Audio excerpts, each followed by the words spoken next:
সুপ্রিয় দর্শক, আসসালামু আলাইকুম। কেমন আছেন আপনারা? নিশ্চয়ই ভালো আছেন। আজকের ভিডিওতে আপনাদের সবাইকে স্বাগত জানাচ্ছি। আজকে আমি আপনাদের সাথে শেয়ার করব গর্ভের বাচ্চা শেষ পর্যায়ে কেন কম নড়াচড়া করে, এটা কিসের লক্ষণ, এটা কি স্বাভাবিক নাকি না অস্বাভাবিক, এবং এটার সাথে ডেলিভারির কী যোগসূত্র আছে। ম্যাক্সিমাম টাইম আপনারা এই প্রশ্নগুলো আমাকে করে থাকেন, আজকে সেগুলো রিপ্লাই দেব। তাহলে চলুন মূল ভিডিওতে যাওয়া যাক। বাই দ্য ওয়ে, মূল ভিডিওতে যাওয়ার আগে একটা কথা বলি, আমি আমার চ্যানেলে pregnancy related, specially normal delivery related অনেক ইম্পর্টেন্ট তথ্য ভিডিও আকারে শেয়ার করে থাকি।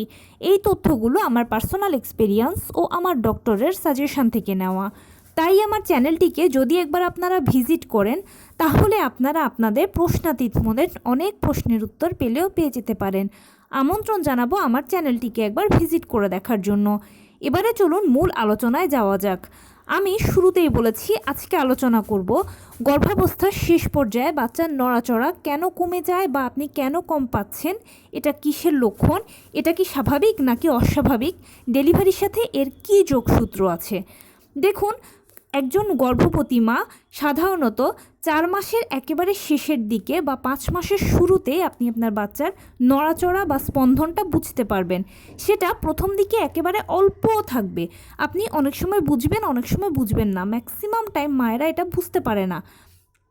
প্রথম দিকে বাচ্চা যখন নড়াচড়া করে সেটা অনেকটা থাকে যে ঢেউয়ের মতো, প্রজাপতি উড়ে যাওয়ার মতো, বা মনে হলো ঘড়ির কাঁটার টিকটিক শব্দের মতো। এই টাইপের বিভিন্ন ধরনের শব্দ অনুভূতিগুলো মায়েরা পেয়ে থাকেন খুবই অল্প। এরপরে যখন আস্তে আস্তে সময় আগায়, মানে 6 মাস, 7 মাস, 8 মাস, এই সময়গুলোতে আস্তে আস্তে বাচ্চার নড়াচড়াটা বাড়তে থাকে। আপনি কখনো পান যে বাচ্চা আপনাকে জোরে লাথি দিচ্ছে, কখনো কোনো দিয়ে গুঁতো দেওয়ার মতো অনুভূতি, কখনো বাবার খামচানোর মতো অনুভূতি। এই ধরনের অনুভূতিগুলো মায়েরা পেতে থাকেন এবং খুব স্ট্রংলি পান। তখন হয় কি, মায়েরা খুব ইজিলি বুঝতে পারেন বাচ্চার নড়াচড়াটা এবং গুনতেও সুবিধা হয়। সাধারণত ডাক্তাররা বলে থাকেন যে প্রেগনেন্সি পিরিয়ডে যদি একটা বাচ্চা সারাদিনে 10 বার নড়াচড়া করে, তাহলে সে বাচ্চাটা সুস্থ আছে, স্বাভাবিক আছে মায়ের গর্ভে। 10 বার নড়াচড়া করার গোনাটার বুদ্ধি হলো, সকালবেলা খাওয়ার পরে বাম কাত হয়ে শুয়ে পড়বেন, দেখবেন বাচ্চা 3 বার নড়ে কিনা। দুপুরবেলা খাবারের পরে আবার বাম কাত হয়ে শুয়ে পড়বেন, দেখবেন বাচ্চা 3 বার নড়ে কিনা। রাতের বেলা খাবারের পরে আবার বাম কাত হয়ে শুয়ে পড়বেন, দেখবেন বাচ্চা 3 বার নড়ে কিনা। এই হলো মোট 9 বার। আর সারাদিনে একবার যদি নড়াচড়া বুঝতে পারেন, তাহলে হয়ে গেল 10 বার।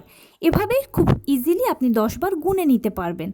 কিন্তু যখনই আপনি গর্ভাবস্থার শেষের দিকে পৌঁছতে থাকেন আস্তে আস্তে, মানে 8 মাসের একেবারে শেষের দিকে বা 9 মাসের দিকে, তখন খেয়াল করবেন যে বাচ্চার নড়াচড়াটা আপনি আগের মতো পাচ্ছেন না, কম পাচ্ছেন, বা আপনি বোঝার চেষ্টা করছেন কিন্তু হয়তো বা বুঝতে পারছেন না।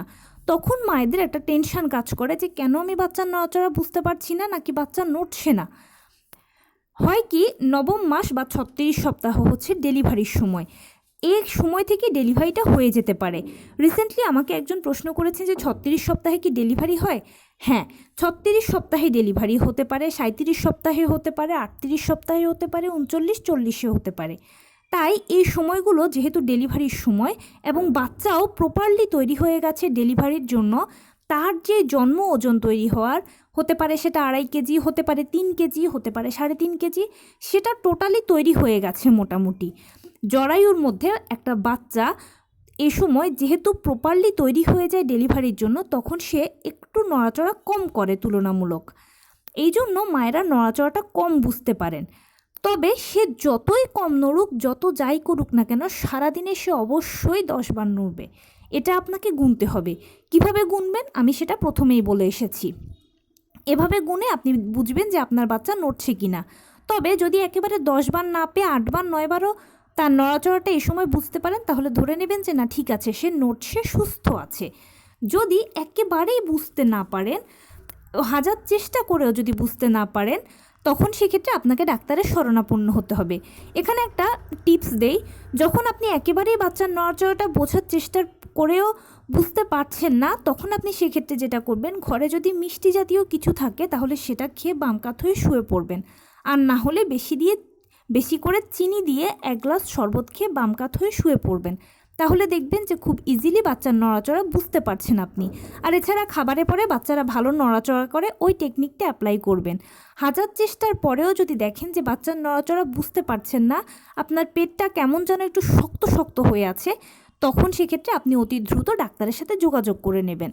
বাচ্চার নড়াচড়া গোনাটা একজন গর্ভবতীর জন্য খুব গুরুত্বপূর্ণ। আর শেষ পর্যায়ের দিকে যদি বাচ্চার নড়াচড়া কমে যায়, আপনি 8 বার 9 বার 10 বার পেলে এটা স্বাভাবিক, কোনো অসুবিধা নেই।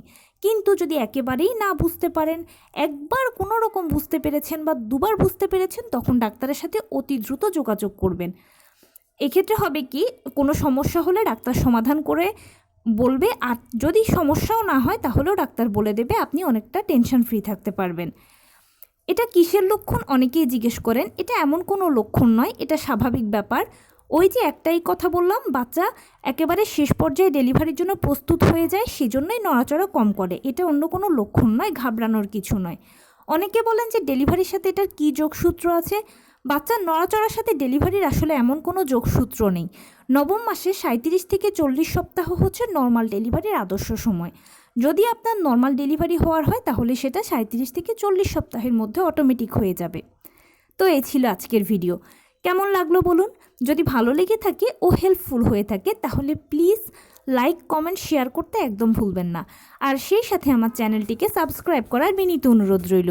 পাশে থাকা বেল আইকনটি ক্লিক করে দেবেন যেন আমি ভিডিও আপলোড করার সাথে সাথে আপনারা নোটিফিকেশান পেয়ে যান। যদি কোনো প্রশ্ন থাকে কমেন্টসে জানাবেন, আমি রিপ্লাই দেব। প্লাস যদি কোনো পরামর্শ থাকে যে কোন বিষয়ের উপরে ভিডিও বানালে আপনারাও উপকৃত হবেন, সেটাও জানাবেন। আমি আপনাদের পছন্দের সর্বোচ্চ প্রায়োরিটি দেব। ভালো থাকবেন, সুস্থ থাকবেন। আসসালামু আলাইকুম।